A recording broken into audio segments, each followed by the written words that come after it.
YouTube, how's it going? Today, we're finally here. Draft day is just hours at this point away, and we are going to be doing our final mock draft of the year.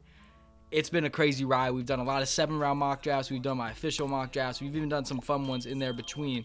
But now this is the last official mock draft by me. Of course, you're watching all your tons of mock drafts today. This is kind of the crazy part of doing mock drafts. But, yeah, this has been an awesome ride. Thank you guys so much. The channel has grown in such a great way. We had a great sponsor added in Underdog Fantasy where you can use code Sormani to match your first deposit up to $100. And we'll hear more about that later. But this has just been an awesome ride. So before we get into it, I just wanted to thank you guys so much for the support. It really does mean the world to me how much you guys have been supporting the channel and the videos.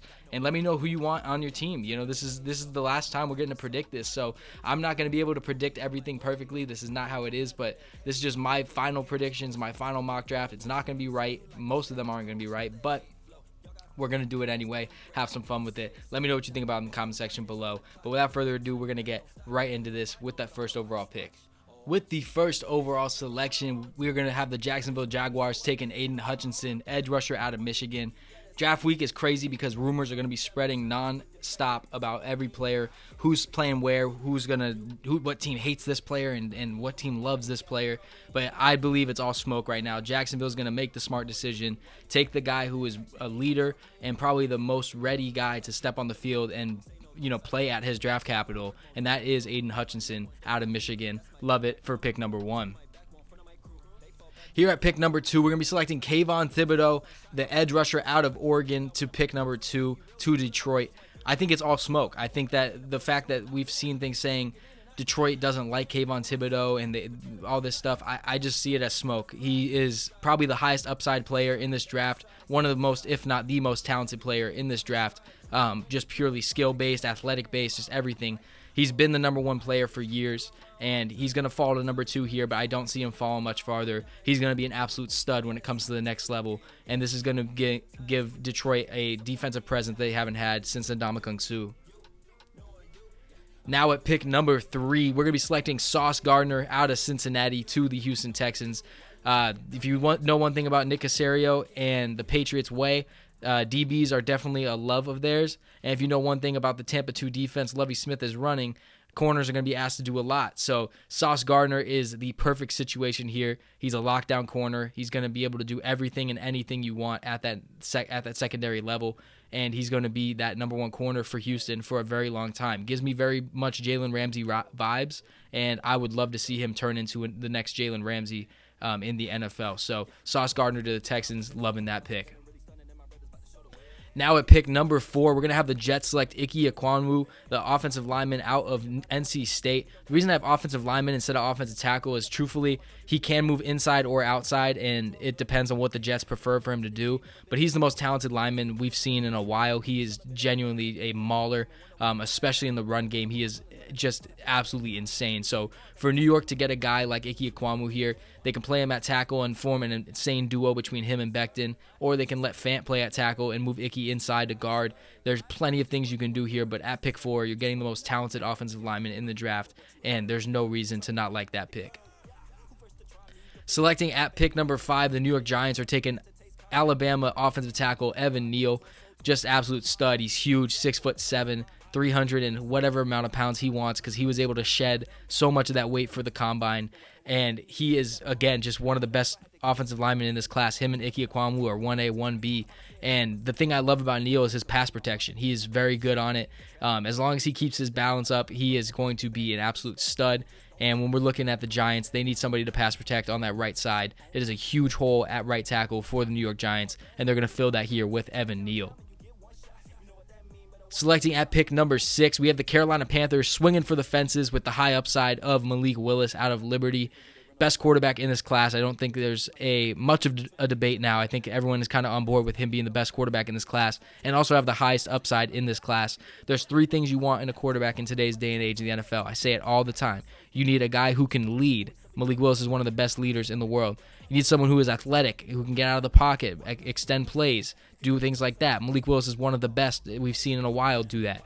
And the other thing you want is a strong arm. You need somebody to get these deep balls out to these receivers and tight ends who are just absolutely amazing at what they do. And Malik Willis has the strongest arm in this draft class. in my opinion, him and Sam Howell are right there, but he can throw the ball 70-plus yards. And I think Robbie Anderson, DJ Moore, and Tommy Tremble, everybody, McCaffrey, everybody in between is going to be loving Malik Willis leading the new Carolina Panthers regime.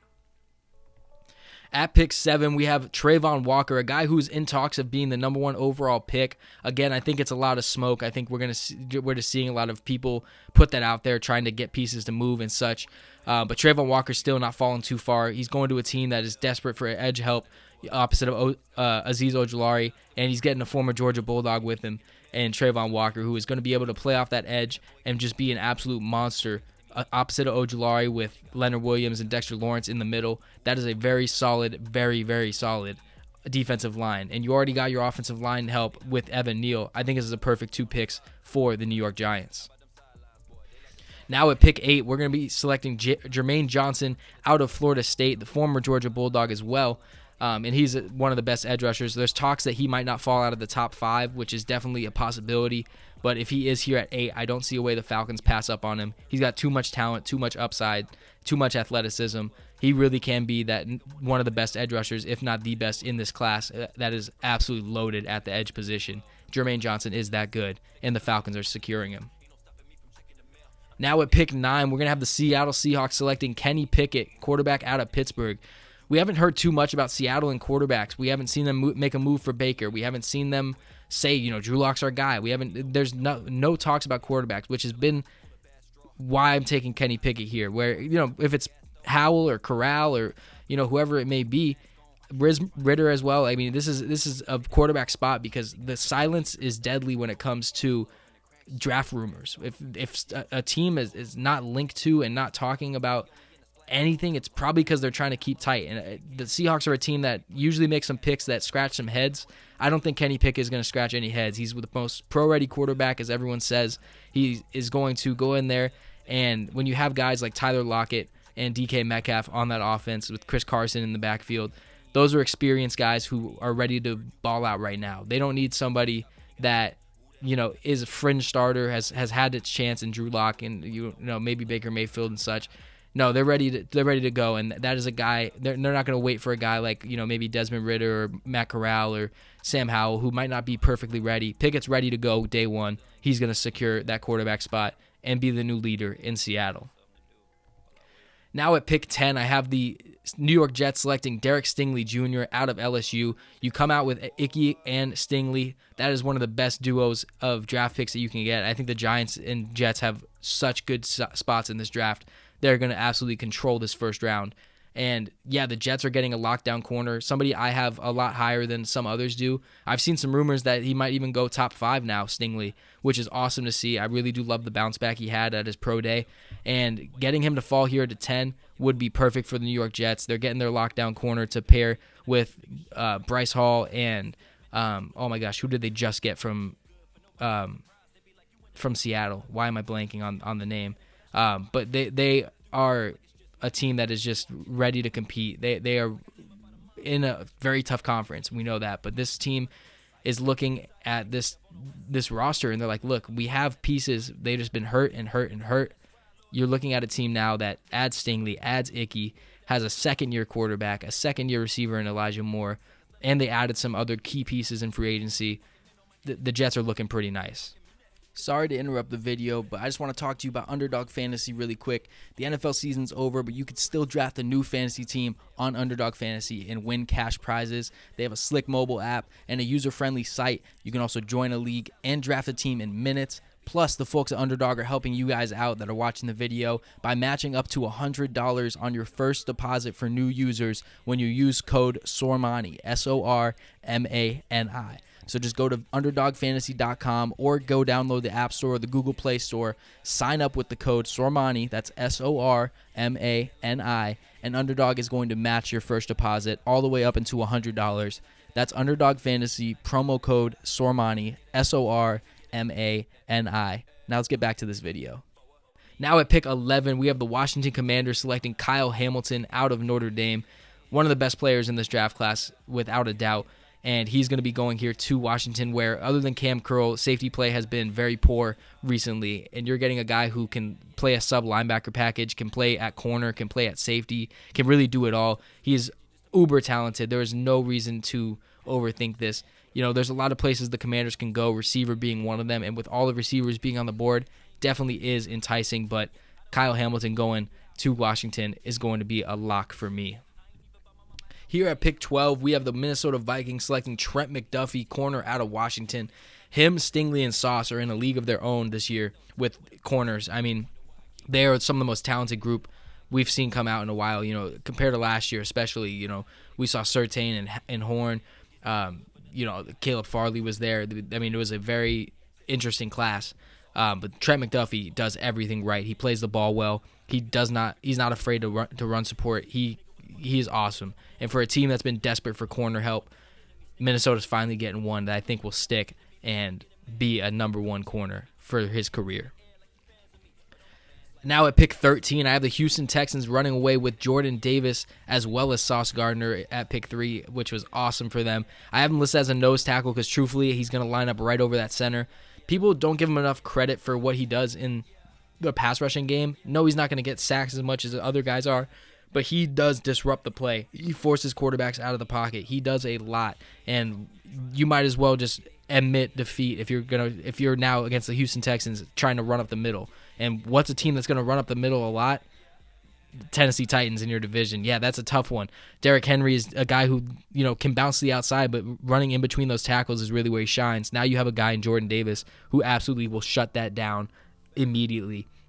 I think that helps his defense out a ton, and now you have a very solid defense to pair with a young offense that still has some very good talent. Marlon Mack, Brandon Cooks, the young Davis Mills, Laramie Tunsil, Titus Howard. This is there's still room for growth. There's still a long way to go, but you're on the right track here. I love Jordan Davis going to Texans. Might be my favorite pick of this draft. Now at pick 14, I have the Baltimore Ravens selecting Boston College guard Zion Johnson. Just absolute beast. He could play center. He could play guard. You can even put him out of tackle if you need to. But he is one of my favorite players in this class. I think that he's going to be a lot better than people think, especially right away. And I think that he's going to get drafted a lot higher than people think, where it might even be top 10, which is crazy to say. But Zion Johnson really is probably the best offensive guard in this class if you're not counting Ike Ekwonu as a guard. But yeah, the Ravens, they're getting somebody to protect the running back room that everybody was injured in last year, and their franchise in Lamar Jackson, in Zion Johnson, and that's going to do a lot for a team like Baltimore. Here at pick 15, we have the first receiver coming off the board in Jamison Williams out of Alabama. The injury is not going to lose his draft capital too much. He is going to Philly, and he is going to be a stud. He's going to pair with former Alabama receiver in Devontae Smith, former Alabama quarterback in Jalen Hurts, and this team is going to basically just be this young, fun team to watch. And I'm really excited to see what Jalen Hurts can do with an offense that adds Jamison Williams into it and has another pick and just few away. Here at pick 16, we have Charles Cross, the offensive tackle, being selected to the New Orleans Saints. You got to protect Jameis Winston, and you got to let this offense, grow. I mean, you got Kamara coming back, hopefully, we're dealing with his legal situation. You got Michael Thomas coming back, which is awesome.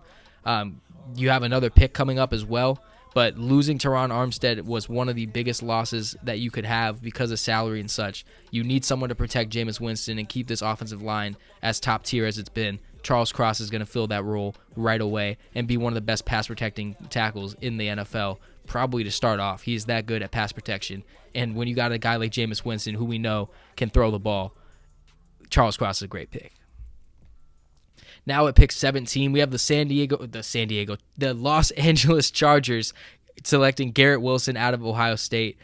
Dude's got an insane vertical. He's got big playability. What can I say more about this receiver class? Truthfully, all of them are so talented in their own ways.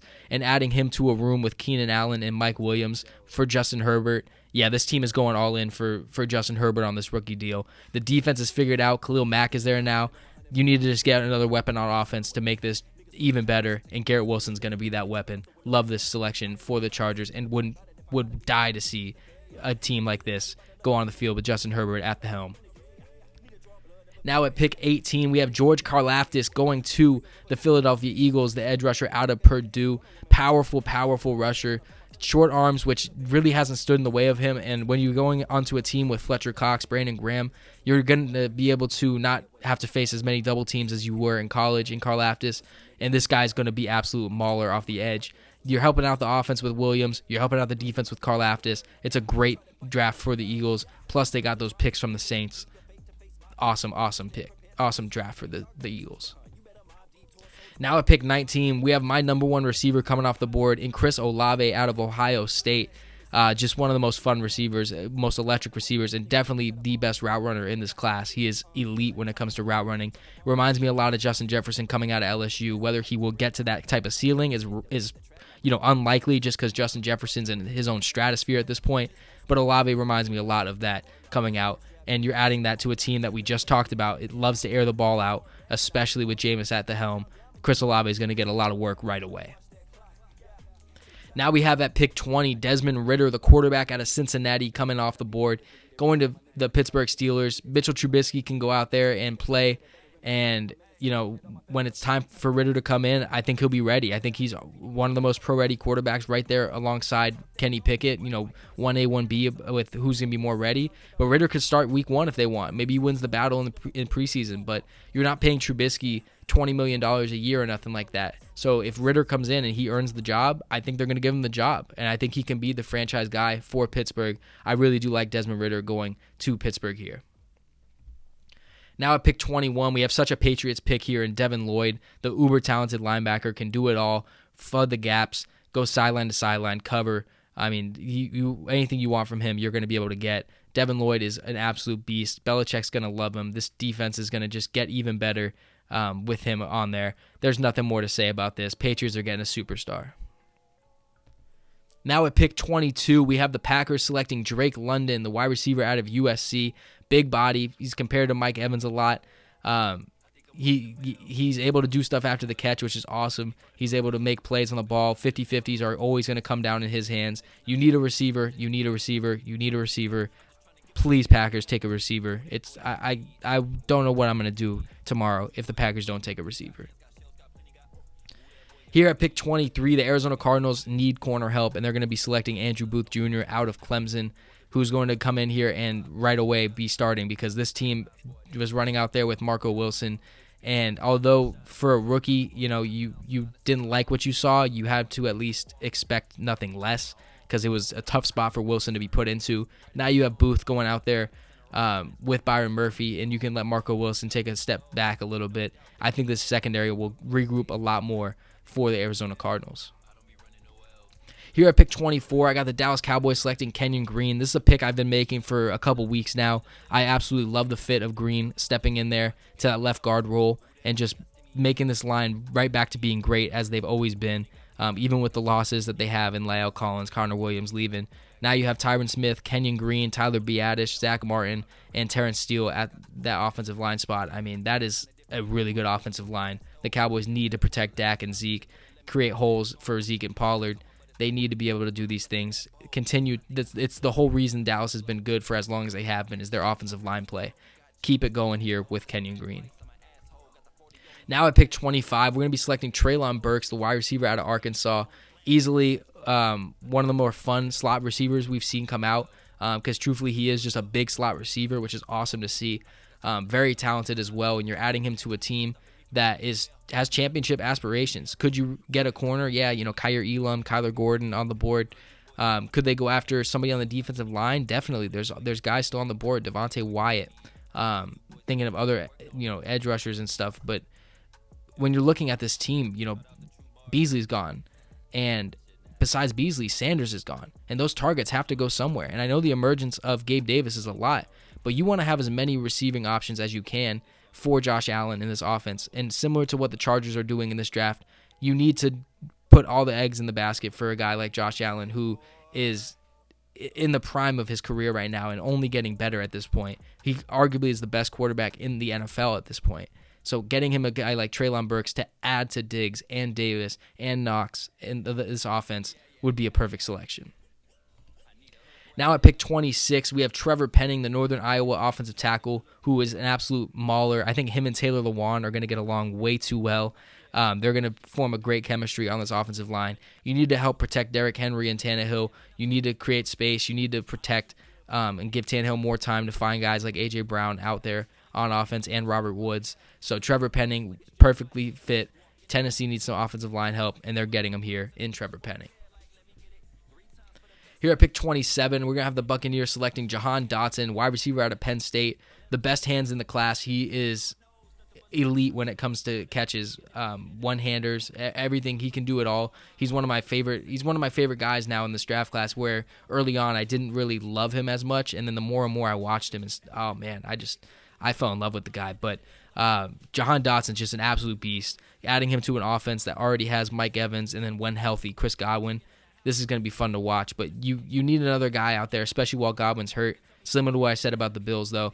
You got Brady. He's not getting any younger. You need to just keep this offense as elite as it can be and give him as many options. I think Jahan Dotson steps on the field day one and produces perfectly for Brady. Now at pick 28, we have the Packers selecting Devante Wyatt, Georgia defensive lineman. Line him up anywhere on that defensive line. He's going to make his presence known. Not the sexiest pick for the Packers. You got your wide receiver, though. Now you're able to help out that defensive line that struggled last year. Zadarius Smith is gone as well, so you need some more pressure from that defensive line. I think Devante Wyatt falling this far is a blessing in disguise for Green Bay. Now for the Kansas City Chiefs, they have back-to-back selections here, so really it doesn't matter who goes this pick or the next pick. But for this first pick, we're going to be selecting Kaiir Elam, the corner out of Florida. Injury concerns are why he's not as high as those other guys, but he really can be a lockdown corner, and the Chiefs have lacked a lockdown corner, although L'Jarius Sneed has looked so much better than what I thought he was ever going to be coming out. So Kaiir Elam is going to go into this corner room and continue to add to it and continue to progress this defense into a defense that teams don't have to push to the side. You know, a lot of teams, I think, go into the games knowing, okay, it's going to be a high-scoring game against Kansas City. Now it's, all right, let's run an offense. Let's make sure that we can defeat this defense, and that's what Kaiir Elam's going to do to help. And at pick 30 for the Kansas City Chiefs, we have them selecting Christian Watson, receiver out of North Dakota State. He is a physical freak. He's tall, he's fast, he's quick, he's agile, his route running's elite. He's just one of the most mesmerizing prospects. He can end up being the best receiver in this class. He could end up being a bust. There's a very high ceiling and a very low floor for Christian Watson. And if I had to put my money on it, I'm betting on the ceiling. I think Christian Watson is that guy.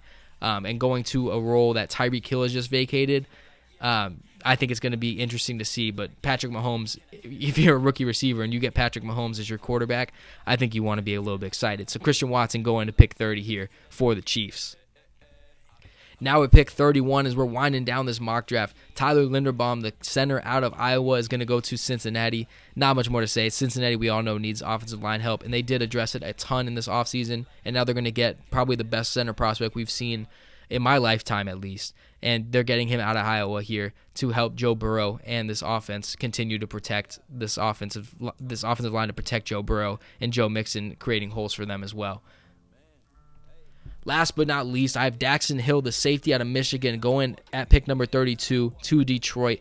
Detroit comes out of here with Kayvon Thibodeau on the defensive line and Daxton Hill to be the leader of the secondary. There's not much more you can say to better yourself in the situation if you're Dan Campbell looking at this defense. This is going to be a very fun defense to watch, see what those corners can progress to, and now have Daxton Hill over the top protecting them as well. And that is it. We are all done. Mock draft season is over. The t-shirt behind me is gonna come down. It's not mock season anymore, but man, what a ride this has been. Thank you guys again so much for supporting the channel. It does mean a ton, and if you guys want to continue to do so, please be sure to leave a like and subscribe if you are new. Turn those notifications on. It truly does help me out a bunch. I'm not sure if I'm going to be live streaming on draft night or if I'm just going to be posting videos reacting to it, but just be on the lookout. You'll want those notifications on. And if you guys did enjoy this video, of course, like I said, leave a like. If you didn't, it's okay. Just refresh the page and let me know what you think about it the second time. Leave those comments down below on what you think about my mock draft and what you want your team to do. And without further ado, that's going to be it for me. I'll see you guys in the next one. How you talking 50K? How you talking making plays or just talking? Yeah. I do this shit on my own time. Time is money, so I did it on my own time. word to Bookie, yeah, that's homage, gave me game. Yeah, he taught me family ties, quick to back there off me. Nah, I can't wait for you.